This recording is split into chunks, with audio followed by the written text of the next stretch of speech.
असताना मला जर एवढी अडचण असेल तर माझा हा उघडा नागडा आडाणी समाजाला काय यातना भोगावं लागेल हे डॉक्टर बाबासाहेबांनी विचार केला.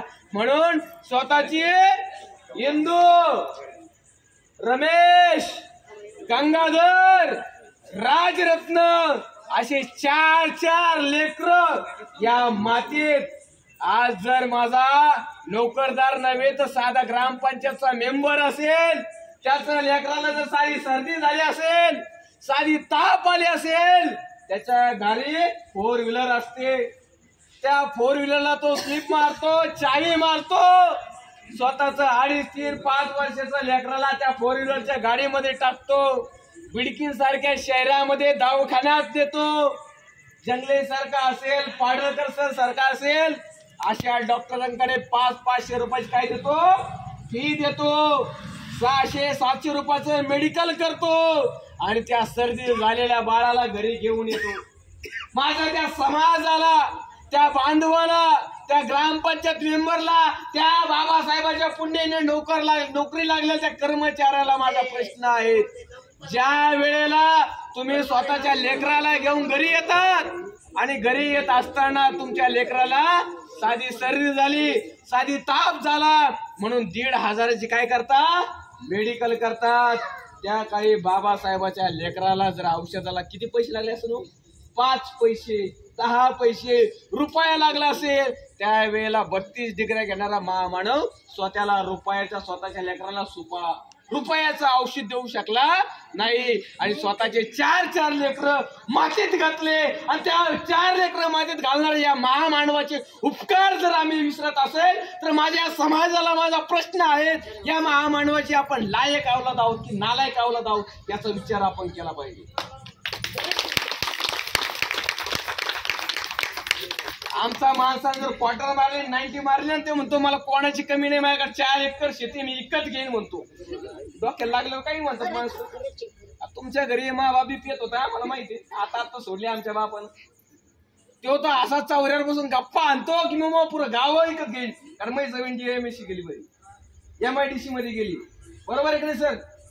अशा गप्पा आतून सकाळी उतरले की त्याचं काही घेणं नाही, त्याच्या लेकराचाही संस्काराचा पत्ता नाही. अशा माझ्या बांधवांना माझी विनंती आहे, माझी 2.5 वर्षाची मुलगी ज्या वेळेला ती 6 महिन्याची असेल, 3 महिन्याची असेल, तेव्हा माझ्या बायकोनं, माझ्या आईने त्याला झोळीत टाकला असेल. झोळीत टाकत असताना माझी मुलगी विष्ठा केली असेल, संडास केली असेल, लघवी केली असेल त्या झोळीमध्ये विष्ठा केल्यानंतर, संडास केल्यानंतर ती 3 महिन्याची, 6 महिन्याची माझी मुलगी ती याची चिवडणं झाली असेल, ते संडासामध्ये खेळली असेल. खेळत असताना ती संडास त्या माझ्या मुलीच्या तोंडात गेली असेल, अंगावर लागली असेल. केव्हा ती किती महिन्याची होती, 3 महिन्याची, 6 महिन्याची होती, कारण तिला काही कळत नव्हतं, ती अज्ञानात होती म्हणून ती असं करू शकते. आज माझी मोठी मुलगी 10 वर्षाची आहे, लहान मुलगी 2.5 वर्षाची आहे. आता ती असं करू शकते का, नाही करू शकत.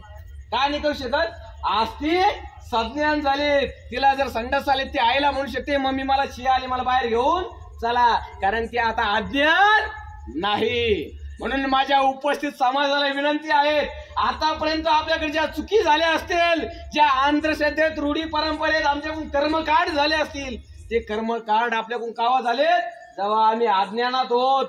आज आम्ही भाकर खातो, बरोबर आहे ना, याचा अर्थ आम्ही सज्ञान आहोत आणि सज्ञान असणाऱ्या माणसाकडून चुका होत नाही. आणि एवढं करून जर चुका होत असेल तर मला वाटतं या महापुरुषांच्या विचाराला मी अनुसरून सांगतो, तो माणूस सज्ञान असू शकत नाही.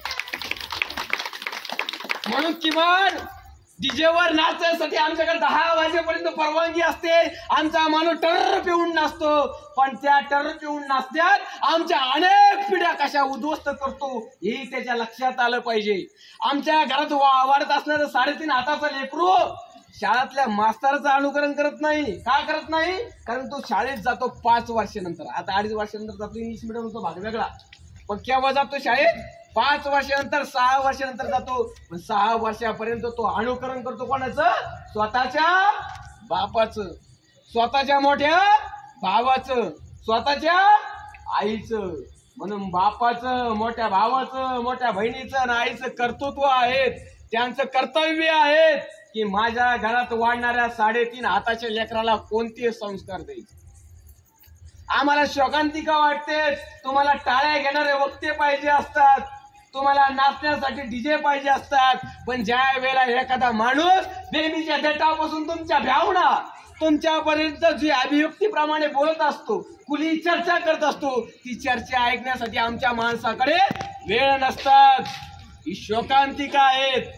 म्हणून या प्रास्ताविकातच नव्हे तर या सूत्रसंचालनाच्या माध्यमातून तुम्हाला तुमचे कान टोचावे लागले. ही माझी एक शोकांतिका आहे.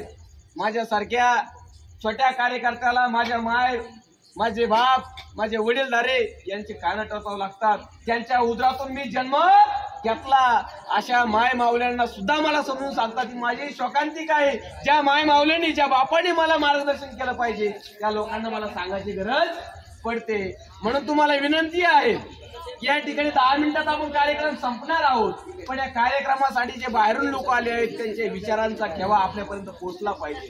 म्हणून या कार्यक्रमासाठी उपस्थित असणारे अक्षरशः नवी मुंबई खारघरवरून आलेले प्राध्यापक डॉक्टर मिलिंद टोकरे सर यांना विनंती आहे की त्यांनी या कार्यक्रमावर शुभेच्छापर मार्गदर्शन करावं.